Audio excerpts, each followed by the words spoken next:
En France, les déchets radioactifs ingérables dans goodplanet.info du 17 décembre 2023.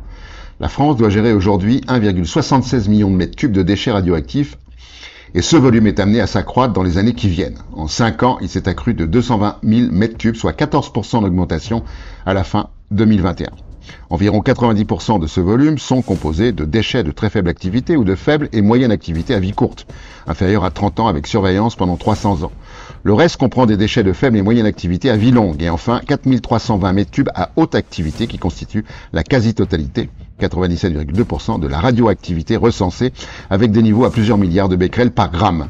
Ils proviennent de la production électrique nucléaire à plus de 90% et dans une moindre mesure de recherche associée et de la défense. Ils sont radioactifs pendant plusieurs centaines de milliers d'années. Les 57 réacteurs français produiront environ 11 800 mètres cubes de déchets à haute activité, soit plus du double, en admettant que ces déchets soient recyclés. Sans recyclage, le volume sera de 20 000 mètres cubes. Et Roger Spouts pour Greenpeace de conclure, on produit des déchets et on n'a pas de solution pour les gérer. La faim dans le monde peut avoir une fin dans France24.com du 11 décembre 2023. Selon l'Organisation des Nations Unies pour l'agriculture et l'alimentation, la FAO, depuis plusieurs années, les indicateurs de la malnutrition progressent. Plus de 9% de la population mondiale souffre de faim chronique et un tiers vit en état d'insécurité alimentaire modérée ou sévère. Il se trouve qu'on pensait régler le problème de la faim par l'augmentation de la productivité et de la production. Il faut constater que c'est un échec puisque la faim dans le monde s'aggrave. De plus, les activités de l'agro-industrie contribuent pour un tiers aux émissions de gaz à effet de serre. La FAO a proposé le 10 décembre 2023 une feuille de route pour mettre fin aux famines et à la malnutrition. Parmi les nombreuses mesures, renforcer les subventions publiques pour permettre l'accès à toutes les populations à des régimes sains, réduire la consommation dans les pays riches ou encore développer les outils de l'agroécologie. Les objectifs du plan sont clairs. Le nombre de personnes souffrant de faim chronique devra avoir diminué de 150 millions en 2025. Environ 735 millions de personnes étaient dans cette situation en 2022 selon l'ONU. Et atteindre 0 en 2030. En 2050, toute la population mondiale devra par ailleurs pouvoir se nourrir sainement. En parallèle, la FAO fixe comme objectif de baisser de 25% les émissions de gaz à effet de serre issues des systèmes agroalimentaires d'ici 2030 et atteindre la neutralité carbone en 2035 de façon à ce que l'agriculture devienne un puits de carbone net en 2050. Il semble que ce sujet ait totalement échappé aux affairistes de la COP28. Des cyanobactéries dans les lacs dans Curie.live du 27 novembre 2023. Une étude publiée le 15 octobre 2023 dans la revue Water Research montre une augmentation des cyanobactéries dans 26 lacs pyrénéens situés entre 1000 et 2400 mètres d'altitude entre 2016 et 2020. Rappelons que les cyanobactéries sont toxiques pour les animaux et les humains. Ce phénomène de grande ampleur toucherait aussi les Pyrénées catalanes, les Alpes françaises et suisses, les États-Unis et le Canada.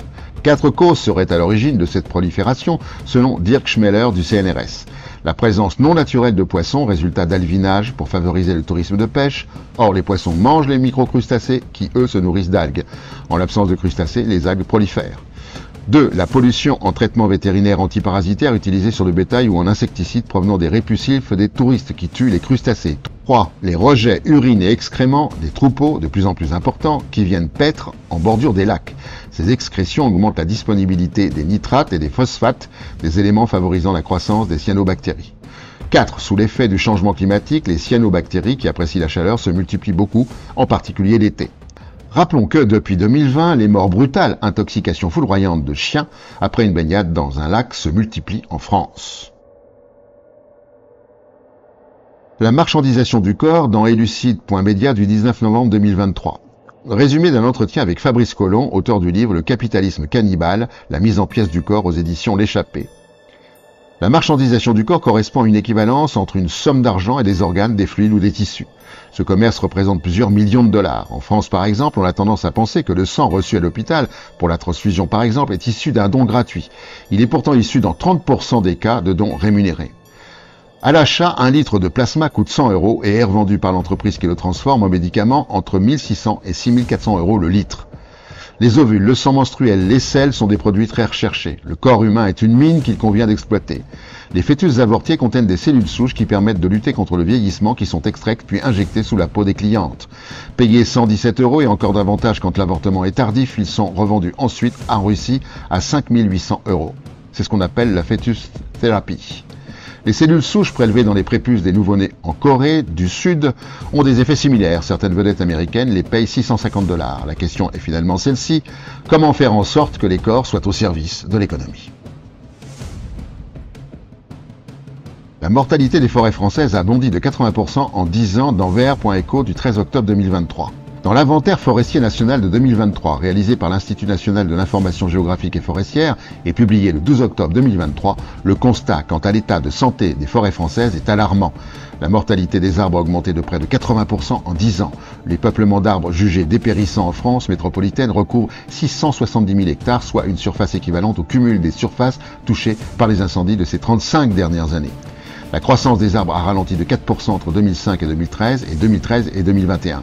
La capacité des puits de carbone naturels a diminué d'un tiers en une décennie, passant de 63 millions de tonnes de CO2 absorbées chaque année entre 2005 et 2013 à seulement 40 millions de tonnes annuelles entre 2013 et 2021.